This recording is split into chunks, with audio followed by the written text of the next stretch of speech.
Chapter 1067. Jamari was all the more enraged.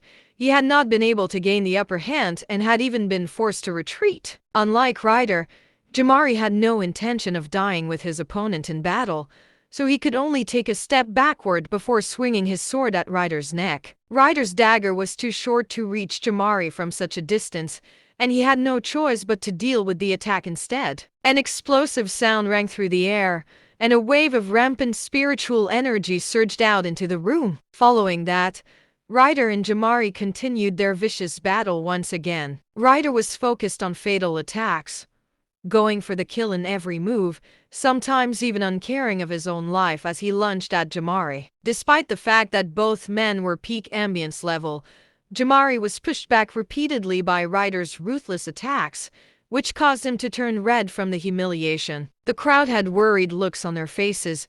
It seemed like Jamari was no match for Ryder. Jen's expression slowly turned ashen. He had boasted about Jamari being able to take the opponent down without any problem. Jen was here on behalf of the Kiwanis Chamber of Commerce, and he could not afford to embarrass himself like this. Naturally, Jamari knew that as well. After retreating several times more, Jamari let out a loud cry before unleashing all of his spiritual energy. His long sword lit up with whooshing flames as he swung it toward Ryder in a sharp attack. 100th Pierce! As Jamari shouted those words, the sword in his hand multiplied by 100.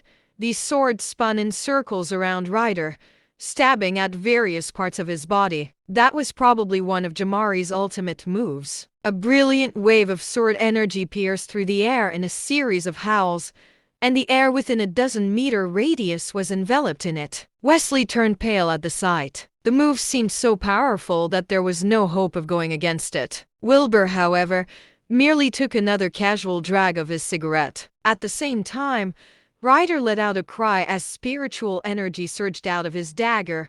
A sharp ray of light shot out of the tip of the dagger, turning it into a long sword. Ryder now held the sword with both hands, uncaring of the 100 sword shadows around him as he swung at Jamari once more. The attack crushed the sword shadows in front of Ryder as he made a beeline for Jamari's face. Jamari was enraged at the sight. Again? Jamari had no plans to die with his opponent, so he could only retract the 100th pierce to deflect Ryder's fatal blow. An explosive sound rang through the air, and both parties stumbled a few meters backwards while glowering at each other. Despite the fact that there was no clear winner yet, it was clear that Ryder clearly had the upper hand here. Jamari flushed an even darker shade of red. "You're asking for death, you piece of shit," Jamari howled, going in for the kill. He let out a cry as his body lit up with roaring spiritual flames.